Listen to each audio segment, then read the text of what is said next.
ಶ್ರೀಮಠ್ ಟೀಕಾಕೃತ್ಪಾದರ ದಿವ್ಯವಾದ ಭವ್ಯವಾದ ಸ್ತವ್ಯವಾದ ಮಹಿಮೆಯನ್ನು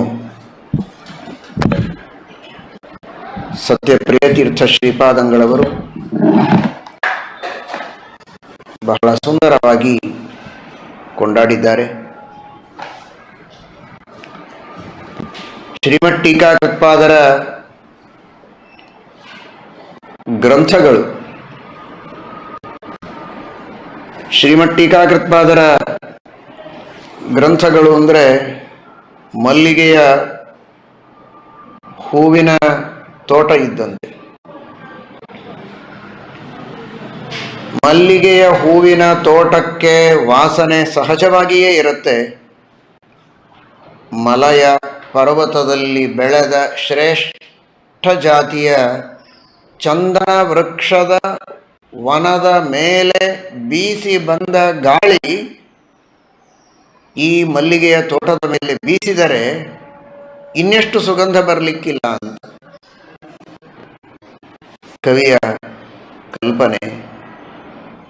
ಅದರ ತಾತ್ಪರ್ಯ, ಸ್ವಯಂ ಮಹಾಪ್ರತಿಭಾಶಾಲಿಗಳು ಶ್ರೀಮಠ್ ಟೀಕಾಕೃತ್ಪಾದರು. ಶ್ರೀಮದ್ ಆಚಾರ್ಯರ ಅನುಗ್ರಹದಿಂದ, ಭಗವಂತನ ಕೃಪೆಯಿಂದ, ಅನಾದಿ ಕಾಲದ ಪರಮಾತ್ಮನ ವಾಯುದೇವರ ಅನುಗ್ರಹದಿಂದ ಸ್ವಯಂ ಮಹಾಪ್ರತಿಭಾಶಾಲಿಗಳು ತಮ್ಮ ಪ್ರತಿಭೆಯಿಂದಲೇ ಅದ್ಭುತವಾದ ಯುಕ್ತಿಗಳನ್ನು ಹೇಳಿ ನಾನಾ ತರಹದ ಕುಮತಗಳನ್ನು ನಿರಾಕರಣೆ ಮಾಡಿ ಸತ್ಸಿದ್ಧಾಂತವನ್ನು ಸ್ಥಾಪನೆ ಮಾಡುವಂತಹ ಮಹಾ ಸಾಮರ್ಥ್ಯವನ್ನು ಪಡೆದವರು. ಹೀಗಿರುವಾಗ ಶ್ರೀಮದಾಚಾರ್ಯರ ಸರ್ವಮೂಲ ಗ್ರಂಥಗಳು ವೇದೇತಿಹಾಸ ಪುರಾಣಾದಿಗಳ ಪ್ರಮಾಣಗಳಿಂದ ಪರಿಪೂರ್ಣವಾದಂತಹ ಶ್ರೀಮದ್ ಆನಂದತೀರ್ಥ ಭಗವತ್ಪಾದಾಚಾರ್ಯರ ಆ ಸರ್ವಮೂಲ ಗ್ರಂಥಗಳ ಸಹಾಯ ಇದ್ದಾಗ ಅವುಗಳ ಬೆಳಕಿನಲ್ಲಿ ಶ್ರೀಮಠ್ ಟೀಕಾಕೃತ್ಪಾದರು ತಾವು ಗ್ರಂಥಗಳನ್ನು ರಚನೆ ಮಾಡುವಾಗ ಆ ಗ್ರಂಥಗಳ ಮಹಿಮೆ, ಅದರ ಗಾಂಭೀರ್ಯ, ಅಲ್ಲಿರುವಂತಹ ಯುಕ್ತಿಗಳ ದಾರ್ಢ್ಯ, ಇವುಗಳ ಬಗ್ಗೆ ಇನ್ನೇನು ಹೇಳಬೇಕು ಅಂತ. ಅಲ್ಲಿ ಶ್ರೀಗಂಧದ ಗಿಡದ ಮೇಲೆ ಬೀಸಿ ಬಂದ ಗಾಳಿಯ ಒಂದು ವಿಶೇಷವಾದ ಸಹಾಯ ಮಲ್ಲಿಗೆಯ ತೋಟಕ್ಕೆ ಸಿಕ್ಕರೆ ಟೀಕಾಕೃತ್ಪಾದರಿಗೆ ಸಾಕ್ಷಾತ್ ವಾಯುದೇವರ ಶಾಸ್ತ್ರಗಳೇ ಗಾಳಿ ಇದ್ದಂತೆ. ಗಾಳಿಯ ದೇವತೆಯಾದ ಮುಖ್ಯಾಭಿಮಾನಿಗಳಾದ ಮುಖ್ಯಪ್ರಾಣದೇವರ ಶಾಸ್ತ್ರಗಳೇ ಇಲ್ಲಿ ಗಾಳಿ. ಆ ಶ್ರೇಷ್ಠವಾಗಿರುವಂತಹ ಭಗವಂತನ ವಾಕ್ಯಗಳು, ಆ ವಾಕ್ಯಗಳಲ್ಲಿರುವಂತಹ ಏನೊಂದು ಗಾಂಭೀರ್ಯ ವಿಷಯಗಳಿದೆ, ಅದೇ ಶ್ರೀಗಂಧ. ಆ ಇತಿಹಾಸ ಪುರಾಣಾದಿಗಳ, ಪಂಚರಾತ್ರಾದಿಗಳ, ವೇದಾದಿ ಸಕಲ ಸಚ್ಛಾಸ್ತ್ರಗಳ ಮೇಲೆ ಹಾಯ್ದು ಬಂದದ್ದು ಅದು ಶ್ರೀಮದಾಚಾರ್ಯರ ಸರ್ವಮೂಲ ಗ್ರಂಥಗಳು ಎಂಬ ಗಾಳಿ. ಆ ಗಾಳಿಯಿಂದ ವಾಸನೆಯನ್ನು ಪಡೆದದ್ದು ಶ್ರೀಮಠ್ ಟೀಕಾಕೃತ್ಪಾದರ ಟೀಕೆ ಅಂದರೆ ಅದು ಎಂತಹ ಅದ್ಭುತವಾದದ್ದು ಅಂತ ನೀವು ಊಹಿಸಿ. ಅಲ್ಲಿ ಟೀಕಾಕೃತ್ಪಾದರ ಪ್ರತಿಭೆಯೂ ಇದೆ, ಶ್ರೀಮದಾಚಾರ್ಯರ ಪ್ರತಿಭೆ ಇದೆ, ವೇದವ್ಯಾಸದೇವರ ಅನಂತ ಪ್ರತಿಭೆ ಇದೆ. ಇವುಗಳೆಲ್ಲವೂ ಅಲ್ಲಿ ಮೇಳೈಸಿ ನಮಗೆ ಅದ್ಭುತವಾದಂತಹ ಜ್ಞಾನವನ್ನು ನೀಡುತ್ತವೆ ಎನ್ನುವುದನ್ನು ನಾವು ಚಿಂತನೆ ಮಾಡಬೇಕು. ಇಂತಹ ಅದ್ಭುತವಾದ ಟೀಕೆಯನ್ನು ರಚನೆ ಮಾಡಿದ ಟೀಕಾಕೃತ್ಪಾದರ ಅಡಿದಾವರೆಗಳಲ್ಲಿ ಮಾಡಬೇಕಾದ ಪ್ರಾರ್ಥನೆ ಅಂದರೆ, ಸಾ ಟೀಕಾ ನಿಚಯಾತ್ಮಿಕ ಮಮ ಚಿರಾದ್ ಅಟೀಕತಾಂ ಮಾನಸೇ. ಜೀವನದಲ್ಲಿ ಏನೇ ವಿಘ್ನಗಳು ಬರಲಿ, ಏನೇ ಕಷ್ಟಗಳು ಬರಲಿ, ಟೀಕಾಕೃತ್ಪಾದರ ಆ ಟೀಕೆ, ಸರ್ವಮೂಲ ಗ್ರಂಥಗಳ ಸಾರ ಸರ್ವಸ್ವವನ್ನು ಜಗತ್ತಿಗೆ ತಿಳಿಸಲು ಹೊರಟ ಶ್ರೀಮಠ್ ಟೀಕಾಕೃತ್ಪಾದರ ಆ ಟೀಕೆಗಳು ನಮ್ಮ ಮನಸ್ಸಿನಲ್ಲಿ ಸದಾಕಾಲದಲ್ಲಿ ನೆಲೆಸಲಿ, ಎಂದಿಗೂ ಅಳಿಸಿ ಹೋಗುವುದು ಬೇಡ. ಆ ತತ್ವಗಳು ನಮ್ಮ ಮನಸ್ಸಿನಲ್ಲಿ ಉಳಿಯಲಿ, ನಮ್ಮ ಅನುಸಂಧಾನಕ್ಕೆ ಬರಲಿ. ಅಲ್ಲಿ ಹೇಳಿದ ಕರ್ತವ್ಯ ಕರ್ಮಗಳು ನಮ್ಮ ಅನುಷ್ಠಾನದಲ್ಲಿ ಬರಲಿ, ನಮ್ಮ ಜನ್ಮ ಸಾರ್ಥಕವಾಗಲಿ ಎಂಬ ಪ್ರಾರ್ಥನೆಯನ್ನು ಶ್ರೀಮಠ್ ಟೀಕಾಕೃತ್ಪಾದರ ಅಡಿದಾವರೆಗಳಲ್ಲಿ ಮಾಡಬೇಕು ಅಂತ ಸತ್ಯಪ್ರಿಯತೀರ್ಥ ಶ್ರೀಪಾದಂಗಳವರು ತಿಳಿಸಿಕೊಡ್ತಾ ಇದ್ದಾರೆ.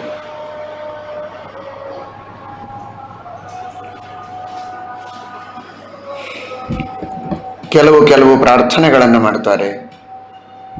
ಪಾಯಾತ್ ಶ್ರೀ ಜಯರಾಟ್ ದೃಶ ಸರಸ ನಿರ್ಮಾಯಾನುಕಂಪಾರ್ದ್ರಯ.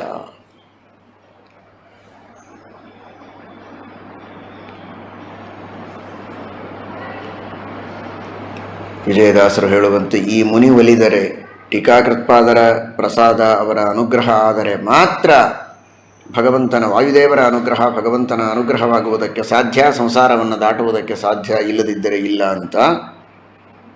ಆ ಕಾರಣಕ್ಕಾಗಿ ನಾವು ಟೀಕಾಕೃತ್ಪಾದರ ದರ್ಶನವನ್ನು ಮಾಡ್ತೇವೆ ಎನ್ನುವುದು ದೊಡ್ಡದಲ್ಲ.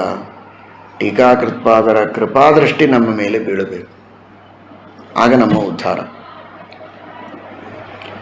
ಭಗವಂತನ ವಾಯುದೇವರ ಕೃಪಾದೃಷ್ಟಿ ನಮ್ಮ ಮೇಲೆ ಬಿದ್ದರೆ ನಮ್ಮ ಉದ್ಧಾರ ಹೇಗೋ, ಯಥಾದೃಷ್ಟ್ಯ ಪ್ರಸನ್ನಸ್ತನ್ ರಾಜ ಬಂಧಾಪನೋದಕೃತ ಏವಂ ದೃಷ್ಟಸ್ಥ ಭಗವಾನ್ ಕುರ್ಯಾತ್ ಬಂಧ ವಿಭೇದನಂ. ಅಂತಹ ಭಗವಂತನ ಪ್ರಸಾದವಾಗಬೇಕಾದರೆ, ವಾಯುದೇವರ ಅನುಗ್ರಹ ನಮ್ಮ ಮೇಲೆ ಆಗಬೇಕಾದರೆ ಟೀಕಾಕೃತ್ಪಾದರ ಕೃಪಾದೃಷ್ಟಿ ನಮ್ಮ ಮೇಲೆ ಇರಬೇಕು. ಅದಕ್ಕೆ ಸತ್ಯಪ್ರಿಯ ತೀರ್ಥರು ಪ್ರಾರ್ಥನೆ ಮಾಡ್ತಾರೆ. ಪಾಯಾತ್ ಶ್ರೀ ಜಯರಾಟ್ ದೃಶ ಸರಸ ನಿರ್ಮಾಯಾನುಕಂಪಾರ್ದ್ರಯ. ಇವನೆಂತಹ ಉನ್ಮತ್ತ ಅಹಂಕಾರ ಇದೆ ಇವನಿಗೆ, ಶಾಸ್ತ್ರದಲ್ಲಿ ಹೇಳಿದಂತಹ ಆದೇಶವನ್ನು ಪರಿಪಾಲನೆ ಮಾಡದಂತೆ ಉನ್ಮತ್ತನಾಗಿ ತಿರುಗ್ತಾನೆ ಅಂತ ಕೋಪದ ದೃಷ್ಟಿಯಿಂದ ನೋಡುವುದಲ್ಲ. ಹಾಗೆ ನೋಡಿದರೆ ನಮಗೆ ಅಧೋಗತಿಯೇ.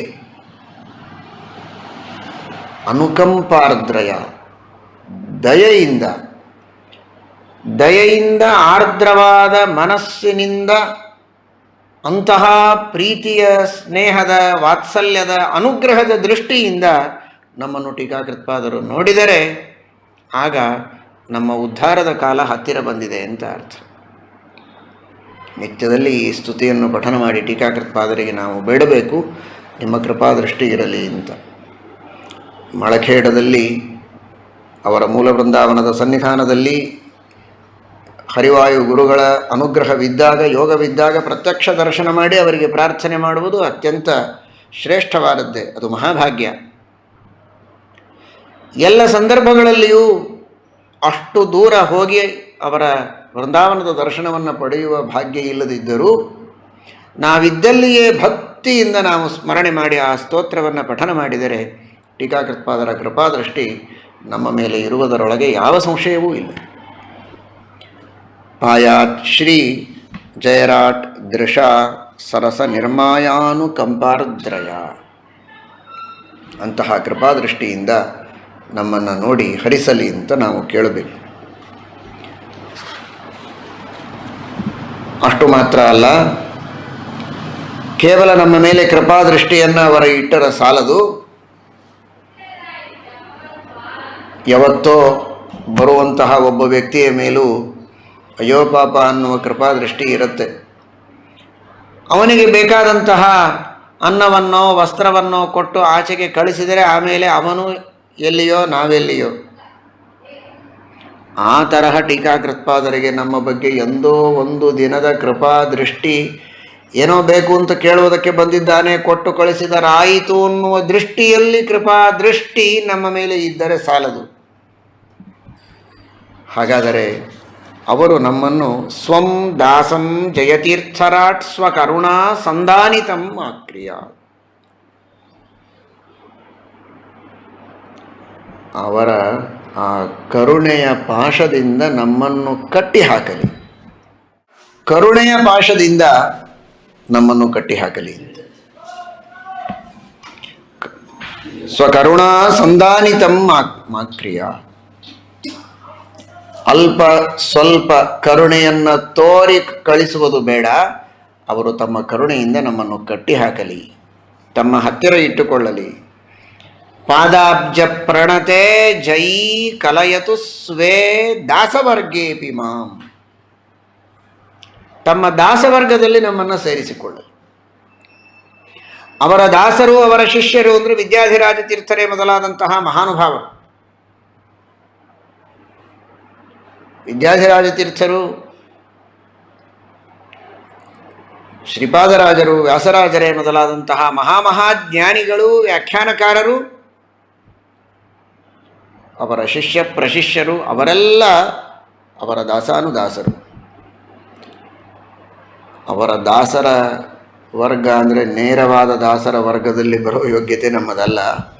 ಅವರ ದಾಸರ ದಾಸರ ದಾಸರ ದಾಸರ ಯಾವುದೋ ಒಂದು ಮೂಲೆಯ ದಾಸರಾಗಿ ಟೀಕಾಕೃತ್ಪಾದರ ಪಾದಕ್ಕೆ ತಾಕಿದ ಧೂಳಿಯನ್ನು ತಾಕಿಸಿಕೊಂಡವರ ಪಾದದ ಧೂಳಿ ಅದೂ ಅಲ್ಲ, ಅವರ ದಾಸಾನುದಾಸರ ಪಾದ ಧೂಳಿ ನಮಗೆ ತಾಕಿದರೂ ಸಾಕು, ನಮ್ಮ ಉದ್ಧಾರವಾಗ್ತದೆ. ಅಂತಹ ಟೀಕಾಕೃತ್ಪಾದರ ಮಹಿಮೆ ಉಂಟು. ಟೀಕಾಕೃತ್ಪಾದರು ನಮ್ಮನ್ನು ತಮ್ಮ ದಾಸವರ್ಗದಲ್ಲಿ ಸೇರಿಸಿಕೊಳ್ಳಲಿ ಎನ್ನುವ ಪ್ರಾರ್ಥನೆಯನ್ನು ನಾವು ಮಾಡಬೇಕು. ಕೇವಲ ಜ್ಞಾನ ಬರಲಿ ಅಂತ ಪ್ರಾರ್ಥನೆ ಮಾಡ್ತಾ ಇಲ್ಲ ಸತ್ಯಪ್ರಿಯ ತೀರ್ಥ ಶ್ರೀಪಾದಂಗಳವರು. ಅವರು ಮಾಡಬೇಕಾದ ಪ್ರಾರ್ಥನೆಯನ್ನು ಬಹಳ ಚೆನ್ನಾಗಿಯೇ ಮಾಡಲಿಕ್ಕೆ ಸಮರ್ಥರು, ಮಾಡಿದ್ದಾರೆ. ಆ ಫಲವನ್ನು ಸತ್ಯಪ್ರಿಯ ತೀರ್ಥ ಶ್ರೀಪಾದಂಗಳವರು ಪಡೆದುಕೊಂಡಿದ್ದಾರೆ. ಟೀಕಾಕೃತ್ಪಾದರ ಅನುಗ್ರಹದಿಂದ ಅವರ ಗ್ರಂಥಗಳಿಗೆ ವ್ಯಾಖ್ಯಾನ ಮಾಡಿದ ಮಹಾನುಭಾವರು ಸತ್ಯಪ್ರಿಯ ತೀರ್ಥರು. ತತ್ವಪ್ರಕಾಶಿಕಾದಿ ಗ್ರಂಥಗಳಿಗೆ ತಮ್ಮ ವ್ಯಾಖ್ಯಾನವನ್ನು ಮಾಡಿದ್ದಾರೆ. ಅನೇಕ ಉಪನಿಷತ್ ಭಾಷ್ಯಗಳಿಗೆ ತಮ್ಮ ವ್ಯಾಖ್ಯಾನವನ್ನು ಮಾಡಿದಂತಹ ಮಹಾನುಭಾವರು ಸತ್ಯಪ್ರಿಯ ತೀರ್ಥರು ಟೀಕಾಕೃತ್ಪಾದರ ಅನುಗ್ರಹದಿಂದ. ಅವರ ಶಿಷ್ಯ ಪ್ರಶಿಷ್ಯರೆಲ್ಲ ವ್ಯಾಖ್ಯಾನಕರ್ತೃಗಳಾಗಿದ್ದಾರೆ. ಟೀಕಾಕೃತ್ಪಾದರ ಸೇವೆಯನ್ನು ಮಾಡಿದ್ದರ ಫಲ, ಅವರ ಸ್ತುತಿಯನ್ನು ಮಾಡಿದ್ದರ ಫಲ. ಚಷಕವನ್ನು ಶ್ರೀಮನ್ಯಾಯಸುಧಾ ಗ್ರಂಥಕ್ಕೆ ಬರೆದಂತಹ ಕೃಷ್ಣಾಚಾರ್ಯರು ಸತ್ಯಪ್ರಿಯ ತೀರ್ಥರ ಪ್ರಶಿಷ್ಯರು. ನ್ಯಾಯಾಮೃತ, ಚಂದ್ರಿಕಾ, ತರ್ಕತಾಂಡವ, ಸುಧಾ, ವ್ಯಾಸತ್ರಯ ಹಾಗೂ ಸುಧಾ 4 ಗ್ರಂಥಗಳಿಗೂ ಕೃಷ್ಣಾಚಾರ್ಯರ ವ್ಯಾಖ್ಯಾನ ಇದೆ. ಮಾಧುರಿ, ಭಾವದಿಧಿತಿ, ಭಾವಮಾರ್ತಾಂಡ ಮಂಡಲ, ಚಷಕ, ಈ ರೀತಿಯಾಗಿ ಅನೇಕ ವ್ಯಾಖ್ಯಾನಗಳನ್ನು ರಚನೆ ಮಾಡಿದಂಥವರು. ಇಂತಹ ಅನೇಕ ಶಿಷ್ಯರನ್ನು ಪ್ರಶಿಷ್ಯರನ್ನು ಸಿದ್ಧಪಡಿಸಿ ಗ್ರಂಥಗಳನ್ನು ನಿರ್ಮಾಣ ಮಾಡುವ ವಿದ್ವಾಂಸರನ್ನು ತಯಾರು ಮಾಡಿದಂಥವರು. ಸ್ವಯಂ ತಾವು ಅನೇಕ ಗ್ರಂಥಗಳನ್ನು ರಚನೆ ಮಾಡಿ ಪಾಠ ಪ್ರವಚನಗಳನ್ನು ಮಾಡಿದಂತಹ ಮಹಾನುಭಾವರು ಸತ್ಯಪ್ರಿಯ ತೀರ್ಥರು, ಮಹಾತಪಸ್ವಿಗಳು. ಆ ಟೀಕಾಕೃತ್ಪಾದರ ಅನುಗ್ರಹದ ಬಲದಿಂದ, ಅವರ ಸ್ತುತಿಯ ಬಲದಿಂದ.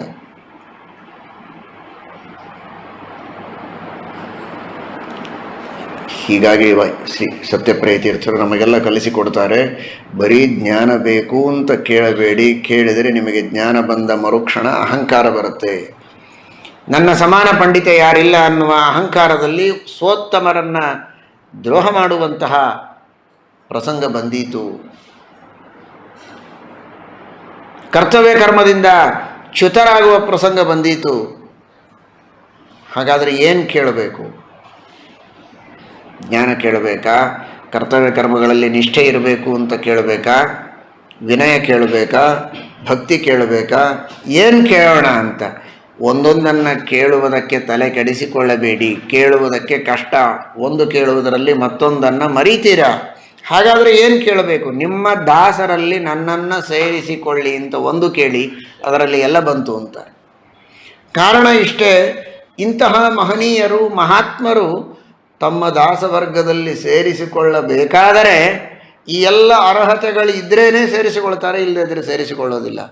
ಸೇರಿಸಿಕೊಳ್ಳೋದಾದರೆ ಈ ಎಲ್ಲ ಅರ್ಹತೆಯನ್ನು ಅವರೇ ಕೊಟ್ಟು ನಮ್ಮನ್ನು ಸೇರಿಸಿಕೊಳ್ತಾರೆ. ಹೀಗಾಗಿ ಕೇಳುವ ಜವಾಬ್ದಾರಿಯನ್ನು ನಾವು ತೆಗೆದುಕೊಂಡು, ಕೇಳುವಾಗ ಒಂದೆರಡು ಕೇಳಿ ಒಂದೆರಡು ಮರೆತು ದಡ್ಡತನದ ಕೆಲಸ ಮಾಡದಂತೆ ಅವರಿಗೆ ಜವಾಬ್ದಾರಿಯನ್ನು ಒಪ್ಪಿಸಿ, ನಿಮ್ಮ ದಾಸವರ್ಗದಲ್ಲಿ ನನ್ನನ್ನು ಸೇರಿಸಿಕೊಳ್ಳಿ ಅಂತ ಒಂದು ವರ ಕೇಳಿದರೆ ಸಾಕು. ಆ ದಾಸವರ್ಗದಲ್ಲಿ ಸೇರಿಸಿಕೊಳ್ಳುವುದಕ್ಕೆ ಏನೆಲ್ಲ ಮಾಡಬೇಕೋ ಅದೆಲ್ಲವನ್ನೂ ಮಾಡುವ ಜವಾಬ್ದಾರಿ ಟೀಕಾಕೃತ್ಪಾದರಿಗೆ ಇದೆ. ಆ ಜವಾಬ್ದಾರಿಯನ್ನು ಗುರುಗಳಿಗೆ ಒಪ್ಪಿಸೋಣ ಅಂತಾರೆ ಸತ್ಯಪ್ರಿಯ ತೀರ್ಥ ಶ್ರೀಪಾದಂಗಳವರು. ಪಾದಾಬ್ಜ ಪ್ರಣತೆ ಜೈ ಕಲಯತು ಸ್ವೇ ದಾಸವರ್ಗೇಪಿ ಮಾಂ. ತಮ್ಮ ದಾಸವರ್ಗದಲ್ಲಿ ನನ್ನನ್ನು ಸೇರಿಸಿಕೊಳ್ಳಲಿ, ಅವರ ಪಾದಗಳಿಗೆ ನಾನು ಶರಣ ಹೋಗ್ತೇನೆ ಅಂತ ಮಾನಸಿಕವಾಗಿ ಎಲ್ಲ ವಿದ್ಯಾರ್ಥಿಗಳು, ವಿದ್ವಾಂಸರು, ಭಗವದ್ಭಕ್ತರು, ಶ್ರದ್ಧಾಳುಗಳು, ಎಲ್ಲ ಸಜ್ಜನರು ಕೂಡ ನಿತ್ಯದಲ್ಲಿ ಟೀಕಾಕೃತ್ಪಾದರ ಪಾದಗಳಿಗೆ ಮನಸಾ ನಮಸ್ಕಾರ ಮಾಡಿ, ಇದ್ದಲ್ಲಿಯಿಂದಲೇ ದೂರದಿಂದ ಸಾಷ್ಟಾಂಗ ಪ್ರಣಾಮಗಳನ್ನು ದೈಹಿಕ ಸಾಷ್ಟಾಂಗ ಪ್ರಣಾಮಗಳನ್ನು ಶಕ್ತಿ ಇದ್ದಷ್ಟು ಮಾಡಬಹುದು, ಆದರೆ ಹೆಚ್ಚು ಮಾಡಲಿಕ್ಕಾಗೋದಿಲ್ಲ. ಆದರೆ ಎಷ್ಟು ಮಾಡಿದರೂ ಕಡಿಮೆ ಇದೆ. ನಮ್ಮಲ್ಲಿ ಅಜ್ಞಾನಕ್ಕೆ, ದೋಷಗಳಿಗೆ ಕೊರತೆ ಇಲ್ಲ.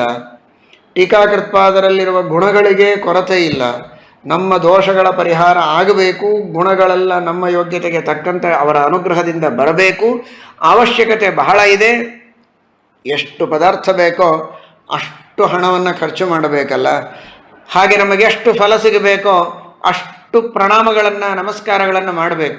ಆದರೆ ದೇಹಕ್ಕೆ ಅಷ್ಟು ಶಕ್ತಿ ಇರೋದಿಲ್ಲ, ಸಮಯವೂ ಇರೋದಿಲ್ಲ, ಶಕ್ತಿಯೂ ಇರೋದಿಲ್ಲ. ಅಲ್ಪಶಕ್ತರಾದ ನಾವು ಮಾನಸಿಕವಾಗಿ ಅನಂತ ಸಾಷ್ಟಾಂಗ ಪ್ರಣಾಮಗಳನ್ನು ನಿತ್ಯದಲ್ಲಿ ಮಾಡಿ ಅವರಲ್ಲಿ ಪ್ರಾರ್ಥನೆ ಮಾಡೋಣ.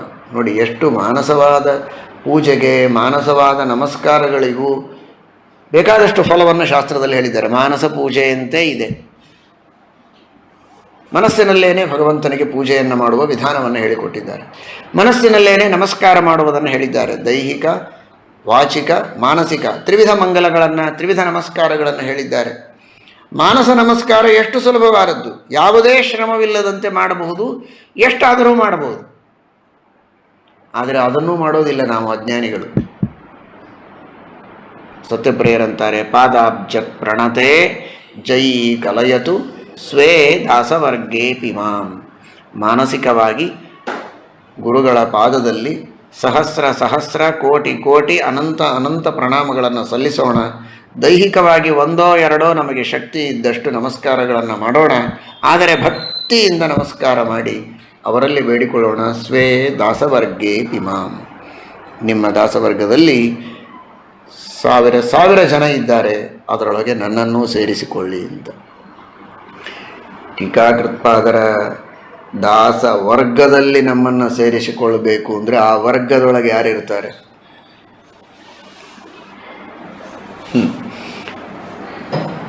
ಇವತ್ತು ಕೊರೋನಾ ಸೋಂಕು ತಾಕಿದ ಒಬ್ಬ ವ್ಯಕ್ತಿಯ ಸಂಪರ್ಕ ಆದರೆ ಆ ರೋಗದ ಪ್ರಚಾರವಾಗುವುದರಲ್ಲಿ ಯಾವುದೇ ಸಂಶಯವಿಲ್ಲ. ಆ ರೋಗ ಹರಡುತ್ತೆ ಎನ್ನುವ ಭಯ ಇವತ್ತು ಎಲ್ಲರಿಗೂ ಕಾಡ್ತಾ ಇದೆ. ಇದರಂತೆ ದುರ್ಜನರ ಸುಳ್ಳು ಮಾತನಾಡೋದು, ಮೋಸ ಮಾಡೋದು, ವಂಚನೆ ಮಾಡೋದು, ಇನ್ನನೇಕ ಕೆಟ್ಟ ಕೆಲಸಗಳನ್ನು ಮಾಡೋದು, ನಾನಾ ವಿಧವಾದಂತಹ ದುರಾಚಾರಗಳು, ದುರ್ವ್ಯಸನಗಳು, ಇವುಗಳಿಗೆ ಬಲಿಯಾದಂತಹ ದುರ್ಗುಣಗಳೆಂಬ ರೋಗವನ್ನು ಪಡೆದ ಜನರ ಸಹವಾಸ ನಮಗಾದರೆ ಆ ರೋಗಗಳು, ಆ ದುರ್ಗುಣಗಳು, ಆ ದುರ್ವ್ಯಸನಗಳು, ದುರಭ್ಯಾಸಗಳು ನಮ್ಮಲ್ಲಿ ಬರುವುದರೊಳಗೆ ಯಾವುದೇ ಸಂಶಯವಿಲ್ಲ. ಅತಿ ಶೀಘ್ರದಲ್ಲಿ ಅವುಗಳು ಹರಡುತ್ತವೆ. ಹಾಗಾದರೆ ನಾವೇನು ಬಿಡಬೇಕು? ಸ್ವೇ ದಾಸವರ್ಗೇ ಪಿಮಾಂ. ಆ ದುರ್ಜನರ ವರ್ಗದಲ್ಲಿ, ದುರಾಚಾರಿಗಳ, ದುರ್ವ್ಯಸನಿಗಳ ಸಹವಾಸದಲ್ಲಿ ನಮ್ಮನ್ನು ಇಡಬೇಡ. ಯಾರು ಭಗವಂತನ ದ್ರೋಹವನ್ನು ಮಾಡ್ತಾರೆ, ಶಾಸ್ತ್ರದಲ್ಲಿ ನಂಬಿಕೆ ಇಲ್ಲ, ಶಾಸ್ತ್ರದಲ್ಲಿ ಹೇಳಿದ್ದನ್ನು ಅಲ್ಲಗಳೆಯುತ್ತಾರೆ, ಅಂಥವರ ಸಹವಾಸ ಸರ್ವಥಾ ಬೇಡ. ನಮಗಿರುವ ಆಸ್ತಿಕ್ಯ, ಶ್ರದ್ಧೆ, ಭಕ್ತಿಗಳನ್ನು ಹಾಳು ಮಾಡಿ ನಮ್ಮ ತಲೆಯನ್ನು ಕೆಡಿಸಿ ಯಾರು, ಅಂಥವರ ಸಹವಾಸ ಬೇಡ. ಸ್ವೇ ದಾಸವರ್ಗೇ ಪಿಮಾಂ. ಸಜ್ಜನರ, ನಿಮ್ಮ ದಾಸರ ಗುಂಪಿನೊಳಗೆ ನಾನಿರಬೇಕು. ನಿಮ್ಮ ದಾಸರ ಗುಂಪಿನೊಳಗಿದ್ದರೆ ಕ್ಷಮ, ದಮ, ಶಮ, ಜ್ಞಾನ, ಭಕ್ತಿ, ವೈರಾಗ್ಯ ಈ ಮೊದಲಾದ ಸದ್ಗುಣಗಳನ್ನು ಪಡೆದ ನಿಮ್ಮ ಶಿಷ್ಯ ಪ್ರಶಿಷ್ಯರ, ದಾಸರ, ದಾಸಾನುದಾಸರ ಸಹವಾಸದೊಳಗೆ ನಾನಿದ್ದರೆ ಇಂತಹ ಸದ್ಗುಣಗಳ ಸಂಕ್ರಮಣ ನನ್ನಲ್ಲಿ ಆಗತ್ತೆ. ರೋಗಗಳ, ದೋಷಗಳ, ವ್ಯಸನಗಳ, ನಾಸ್ತಿಕ್ಯದ ಸಂಕ್ರಮಣ ಅಲ್ಲ, ಇಂತಹ ಸದ್ಗುಣಗಳ ಸಂಕ್ರಮಣವಾಗುತ್ತೆ. ಆ ಸದ್ಗುಣಗಳು ನನ್ನಲ್ಲಿ ಪ್ರವೇಶ ಮಾಡ್ತವೆ, ನನ್ನ ಉದ್ಧಾರ ಆಗುತ್ತೆ. ವರಂ ವಿರೋಧೋಪಿ ಸಮಂ ಮಹಾತ್ಮಭಿ. ಭಾರವಿ ಹೇಳ್ತಾನೆ, ಪ್ರಸಂಗ ಬಂದಾಗ ಜಗಳ ಆಡೋದಾದರೂ ದೊಡ್ಡವರ ಜೊತೆಗೇನೆ ಜಗಳ ಆಡಿ ಅಂತ. ಜಗಳ ಆಡುವಾಗಲೇ ಒಂದು 10 ಮಾತುಗಳನ್ನು ಹೇಳ್ತಾರೆ, ಒಂದು 4 ಮಾತುಗಳನ್ನು ಹೇಳ್ತಾರೆ, ಉಪದೇಶ ಮಾಡ್ತಾರೆ, ನಮ್ಮ ತಪ್ಪುಗಳನ್ನು ತಿಳಿಸ್ತಾರೆ, ತಿದ್ದುತ್ತಾರೆ. ಜಗಳಾಡೋದಾದರೂ ವರಂ ವಿರೋಧೋಪಿ ಸಮಂ ಮಹಾತ್ಮಭಿಹಿ, ದುರ್ಜನರ ಜೊತೆಗೆ ಸಹವಾಸವೇ ಮಾಡೋದು ಬೇಡ ಅಂತ ಹೇಳುವ ತಾತ್ಪರ್ಯ ವಿರೋಧ ಮಾಡಬೇಕು ಅನ್ನುವುದರಲ್ಲಿ ಅಲ್ಲ, ಸಜ್ಜನರ ಸಹವಾಸದಲ್ಲಿರಬೇಕು ಅಂತ. ಯಯಾತಿ ಸ್ವರ್ಗಕ್ಕೆ ಹೋಗಿರ್ತಾನೆ. ಇಂದ್ರದೇವರು ಕೇಳ್ತಾರೆ, ಏನಪ್ಪ ಪುಣ್ಯವಂತ, ಸ್ವರ್ಗಕ್ಕೆ ಬಂದಿದ್ದಿ, ಸ್ವಾಗತ ನಿನಗೆ. ನಿನ್ನಂತೆ ಪುಣ್ಯ ಮಾಡಿದವರು ಎಷ್ಟು ಜನ ಇದ್ದಾರೆ ಹೇಳಪ್ಪ ಭೂಮಿಯಲ್ಲಿ. ನೀನು ಪುಣ್ಯಾತ್ಮ, ನಿನ್ನ ಕಾರ್ಯ ಮುಗಿಸಿಕೊಂಡು ನೀನು ಬಂದಿದ್ದಿ, ನಿನಗೇನು ಬೇಕು, ಸುಖ ಐಶ್ವರ್ಯ ಭೋಗ ಎಲ್ಲವೂ ಸ್ವರ್ಗದಲ್ಲಿ ಕಾಯ್ದಿರಿಸಿದೆ. ನಿನ್ನಂತೆ ಇನ್ನೆಷ್ಟು ಜನ ಇದ್ದಾರೆ ಹೇಳು ಅಂತ ಸಹಜವಾಗಿ ಪರೀಕ್ಷೆ ಮಾಡುವುದಕ್ಕೆ ಇಂದ್ರ ಕೇಳಿದ. ಏನು ಹೇಳಬೇಕು ಇವನು, ನನ್ನಂತೆ ಯಾರೂ ಇಲ್ಲ, ನಾನೇ ಇದ್ದೇನೆ ಎಂದ. ನನ್ನಷ್ಟು ಪುಣ್ಯವಂತರು ಯಾರಿದ್ದಾರೆ ಜಗತ್ತಿನೊಳಗೆ ಅಂತ.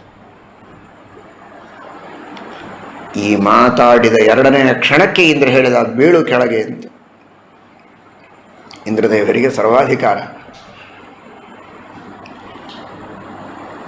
ಪುಣ್ಯ ಮಾಡಿದವನಿಗೆ ಶ್ರೇಷ್ಠವಾದ ಗತಿಯನ್ನು ಕೊಡೋದಕ್ಕೂ ಅಧಿಕಾರ, ತಪ್ಪು ಮಾಡಿದರೆ ಅವನನ್ನು ಕೆಳಗೆ ಹಾಕೋದಕ್ಕೂ ಅಧಿಕಾರ. ಇಂದ್ರದೇವರು ಹೇಳಿದರು ಬೀಳು ಕೆಳಗೆ ಅಂತ. ಯಯಾತಿಗೆ ಕೂಡಲೇ ಜ್ಞಾನೋದಯ ಆಯಿತು. ಅವನು ಸಜ್ಜನನೇ. ಏನೋ ಒಂದು ಕ್ಷಣ ಅಹಂಕಾರ ಬಂದಿತ್ತು ಪಾಪ, ತಪ್ಪು ಮಾತನಾಡಿದ. ಆದರೆ ಅವನಿಗೆ ತನ್ನ ತಪ್ಪಿನ ಅರಿವಾಗಿದೆ. ಇಂದ್ರದೇವರು ನನಗೆ ಶಾಪ ಕೊಟ್ಟದ್ದು ಸರಿ, ನನಗೆ ಶಿಕ್ಷೆಯಾಗಬೇಕು ಅನ್ನೋದನ್ನು ಒಪ್ಪಿಕೊಂಡ. ಆದರೆ ಒಂದು ಮಾತು ಕೇಳಿದ, ಬೀಳ್ತೇನೆ ಇಂದ್ರದೇವರೇ, ನಾನು ಇಷ್ಟು ದಿವಸ ಪುಣ್ಯ ಮಾಡಿದ್ದು ನಿಜ ಅಲ್ವಾ, ಇವತ್ತು ತಪ್ಪು ಮಾತಾಡಿದ್ದೇನೆ ಸತ್ಯ, ಆದರೆ ಇಷ್ಟು ದಿವಸ ಮಾಡಿದ ಪುಣ್ಯಕ್ಕೆ ನನಗೇನಾದರೂ ಒಂದು ವರ ಕೊಡಿ, ಶಾಪದಲ್ಲಿ ಸ್ವಲ್ಪ ಕನ್ಸೆಷನ್ ಮಾಡಿ. ಏನು, ಬೀಳೋದಕ್ಕೆ ಸಿದ್ಧ ಸ್ವರ್ಗದಿಂದ ನಾನು, ಆದರೆ ಬೀಳೋದು ದುರ್ಜನರ ಮಧ್ಯದಲ್ಲಿ ಬೀಳೋದು ಬೇಡ, ಸಜ್ಜನರ ಸಹವಾಸದಲ್ಲಿ ಬೀಳುವಂತೆ ಆಗಲಿ. ಅಂದರೆ ಮತ್ತೆ ನಾನು ಪುಣ್ಯಕರ್ಮಗಳನ್ನು ಮಾಡಿ ವಿನಯದಿಂದ ಸಜ್ಜನಿಕೆಯನ್ನು ಪಡೆದುಕೊಂಡು ಸ್ವರ್ಗಕ್ಕೆ ಬರ್ಬೋದು. ಇಲ್ಲ, ದುರ್ಜನರ ಮಧ್ಯದಲ್ಲಿ ಬಿದ್ದೆ ಅಂತಾದರೆ ನಾನು ಇನ್ನೂ ಅಧೋಗತಿಗೆ ಹೋಗಬೇಕಾಗುತ್ತೆ, ನರಕಕ್ಕೆ ಹೋಗಬೇಕು, ತಮಸ್ಸಿಗೆ ಹೋಗಬೇಕು ಕೊನೆಗೆ. ಹಾಗೆಯೇ ದುರ್ಜನರ ಸಹವಾಸವಾಗ್ತಾ ಹೋದರೆ ಬೇಡ, ಸಜ್ಜನರ ಸಹವಾಸ ಆಗಲಿ ಅಂತ ಈ ರೀತಿ ಪ್ರಾರ್ಥನೆಯನ್ನು ಮಾಡಿಕೊಂಡಿದ್ದಾರೆ ಅಂತ ನಾವು ಕೇಳ್ತೇವೆ.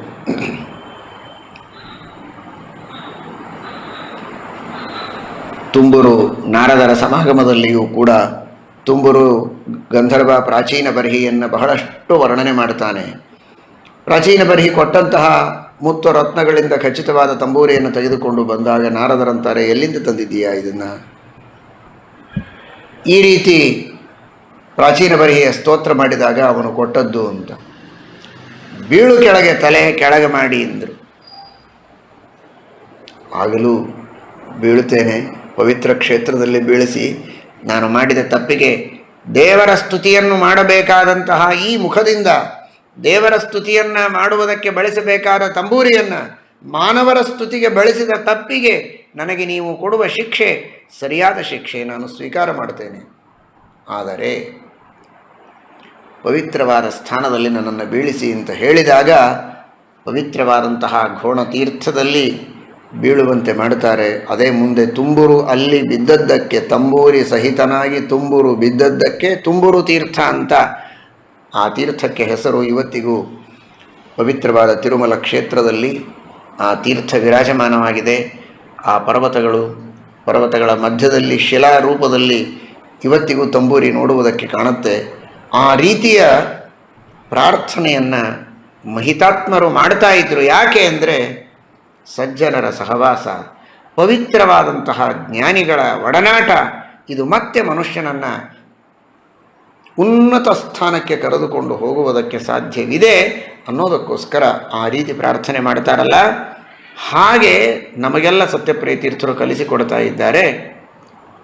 ಸ್ವೇ ದಾಸವರ್ಗೇಪಿ ಮಾಂ, ಜೀವನದಲ್ಲಿ ನಾವು ಟೀಕಾಕೃತ್ಪಾದರ ದಾಸರ ಗುಂಪಿಗೆ ಸೇರಿದವರು ಅಂತ ಆಗಿ ಹೋಗಲಿ ಸಾಕು, ಇನ್ನೇನು ನಾವು ಪ್ರಾರ್ಥನೆ ಮಾಡುವುದು ಬೇಡ.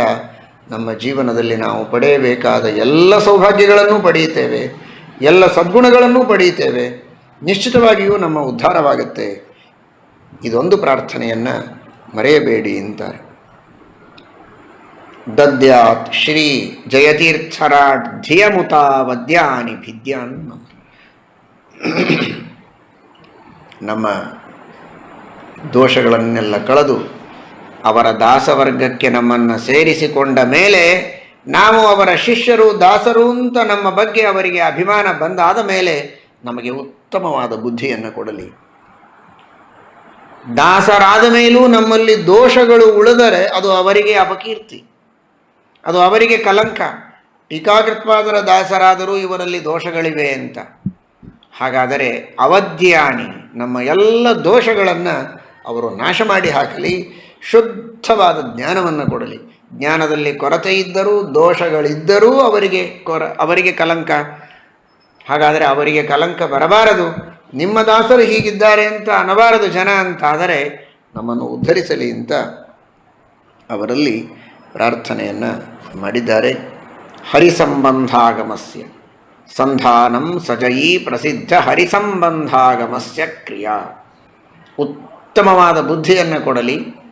ಆ ಕೊಟ್ಟ ಬುದ್ಧಿಯ ದುರುಪಯೋಗವಾಗದಂತೆ ವೇದಾದಿ ಸಚ್ಛಾಸ್ತ್ರಗಳ, ಮಹಾಭಾರತ ಭಾಗವತಾದಿಗಳ, ಸರ್ವಮೂಲಾದಿ ಗ್ರಂಥಗಳ, ಟೀಕಾಗ್ರಂಥಗಳ, ಟಿಪ್ಪಣಿ ಗ್ರಂಥಗಳ ಅಧ್ಯಯನವನ್ನು ಮಾಡುವಂತಹ ಯೋಗವನ್ನು ನಮಗೆ ಕರುಣಿಸಲಿ. ಒಂದೊಂದು ಮೆಟ್ಟಲನ್ನು ಏರಿಸ್ತಾ ಇದ್ದಾರೆ ಸತ್ಯಪ್ರಿಯ ತೀರ್ಥರು. ಅವರ ದಾಸರಾಗೋಣ, ಒಳ್ಳೆ ಬುದ್ಧಿಯನ್ನು ಪಡೆಯೋಣ, ಕಾಮಕ್ರೋಧಾದಿ ದೋಷಗಳನ್ನು ದೂರ ಮಾಡಿಕೊಳ್ಳೋಣ, ಶಾಸ್ತ್ರಗಳ ಅಧ್ಯಯನವನ್ನು ಮಾಡಿ ಉತ್ತಮವಾದಂತಹ ವಿದ್ಯೆಯನ್ನು ಪಡೆಯೋಣ. ಮುಂದೆ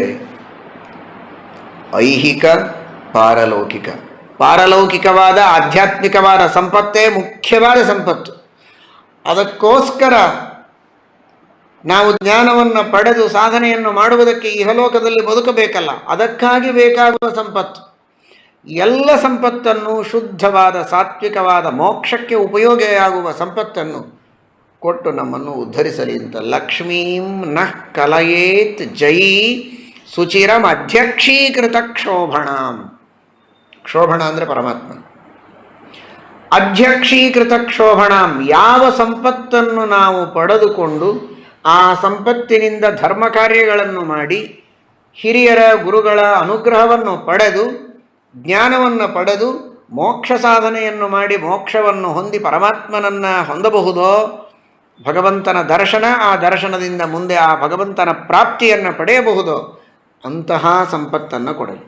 ಸಂಪತ್ತು ಕೊಟ್ಟರು, ಕೊಟ್ಟ ಸಂಪತ್ತಿನ ದುರುಪಯೋಗವಾಯಿತು, ಸಂಸಾರದಲ್ಲಿ ನಾನು ಆಸಕ್ತನಾದೆ, ಭೋಗಾಸಕ್ತನಾದೆ, ಕೆಟ್ಟ ಕಾರ್ಯಗಳನ್ನು ಮಾಡಿದೆ, ಹಾಗಾಗೋದಾದರೆ ಅಂತಹ ಸಂಪತ್ತನ್ನು ಕೊಡುವುದೇ ಬೇಡ. ಲಕ್ಷ್ಮೀಂ ನಃ ಕಲಯೇತ್ ಜಯಿ ಸುಚಿರಂ ಅಧ್ಯಕ್ಷೀಕೃತ ಕ್ಷೋಭಣ. ಪರಮಾತ್ಮನ ಅಧ್ಯಕ್ಷ ಅಂದರೆ ಪ್ರತ್ಯಕ್ಷ, ಭಗವಂತನ ಸಾಕ್ಷಾತ್ಕಾರಕ್ಕೆ ಸಾಧನವಾದಂತಹ ಸಂಪತ್ತು. ನೇರವಾಗಿ ಸಂಪತ್ತಿನಿಂದ ಸಾಕ್ಷಾತ್ಕಾರ ಆಗುವುದಿಲ್ಲ. ತುಷ್ಯೇಯುರ್ ಗುರುದೇವತಾಹ ಅಂತ ಶ್ರೀಮದಾಚಾರ್ಯರು ತಾತ್ಪರ್ಯ ನಿರ್ಣಯದಲ್ಲಿ ತಿಳಿಸ್ತಾರೆ. ಹಾಗೆ ಗುರುಗಳ, ವಾಯುದೇವರ, ಭಗವಂತನ ಸೇವೆಯನ್ನು ನಾವು ಮಾಡಬೇಕು, ಧರ್ಮ ಕಾರ್ಯಗಳನ್ನು ಮಾಡಬೇಕು, ಯಜ್ಞಯಾಗಾದಿಗಳನ್ನು ಮಾಡಬೇಕು. ಧನಂ ಹಿ ಧರ್ಮೈಕ ಫಲಂ ಯತೋಸ್ಯ. ಅಂತಹ ಶ್ರೇಷ್ಠವಾದ ಧರ್ಮಗಳನ್ನು, ಹರಿವಾಯುಗುರುಗಳ ಸೇವೆಯನ್ನು ಮಾಡಿ ಆ ಭಗವಂತನ, ವಾಯುದೇವರ, ದೇವತೆಗಳ ಕೃಪೆಯಿಂದ ತತ್ವಜ್ಞಾನವನ್ನು ಪಡೆದು ಕ್ರಮವಾಗಿ ಸಾಧನೆಯನ್ನು ಮಾಡ್ತಾ ಮಾಡ್ತಾ ಸಾಕ್ಷಾತ್ಕಾರವನ್ನು ಪಡೆದು ಆ ಸಾಕ್ಷಾತ್ಕಾರದಿಂದ ಮೋಕ್ಷವನ್ನು ಪಡೆಯುವುದಕ್ಕೆ ಸಾಧ್ಯ ಇದೆ. ಆ ರೀತಿಯ ಸಂಪತ್ತನ್ನು ಟೀಕಾಕೃತ್ಪಾದರು ನಮಗೆ ಕೊಡಲಿ ಅಂತ. ಇಂಥ ಸಂಪತ್ತನ್ನೇ ಕೇಳಬೇಕು, ಇಂಥದನ್ನು ಕೇಳಿದರೇನೇ ಕೊಡ್ತಾರೆ, ಇಲ್ಲದಿದ್ದರೆ ಕೊಡೋದೇ ಇಲ್ಲ ಟೀಕಾಕೃತ್ಪಾದರು. ಯಾವ ತರಹದ ಸಂಪತ್ತನ್ನು ಕೇಳಿ ದುರುಪಯೋಗ ನಾವು ಮಾಡಿಕೊಳ್ತೇವೆ, ಅದರಿಂದ ನಾವು ಹಾಳಾಗ್ತೇವೋ ಅಂಥ ಸಂಪತ್ತನ್ನು ಅವರು ಕೊಡೋದೇ ಇಲ್ಲ. ನಾವು ಕೇಳಿಯೂ ಪ್ರಯೋಜನ ಇಲ್ಲ.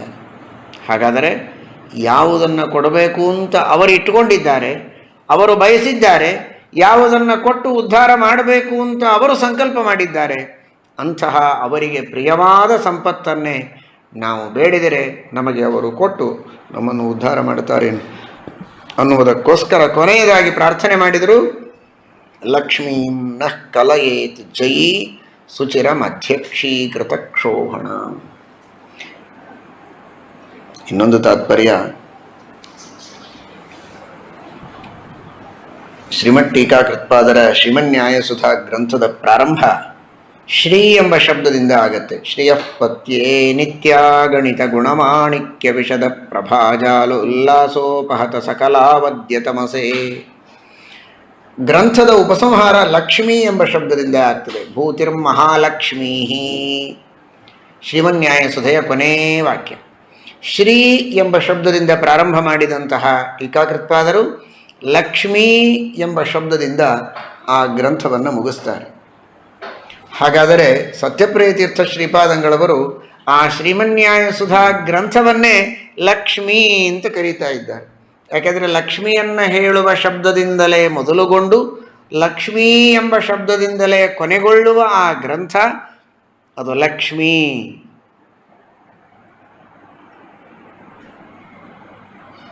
ಶ್ರೀಕರ ಇದು ಗ್ರಂಥ ಅಂತ ವಾದರಾಜ ಶ್ರೀಪಾದಂಗಳವರು ಹೇಳಿದ್ದಾರೆ ಗುರುವರ್ಥ ದೀಪಿಕೆಯಲ್ಲಿ. ಶ್ರೀಕರೋಯಂ ಗ್ರಂಥ ಅಂತ. ಯಾಕೆ ಅಂದರೆ ಇದೇ ಕಾರಣ.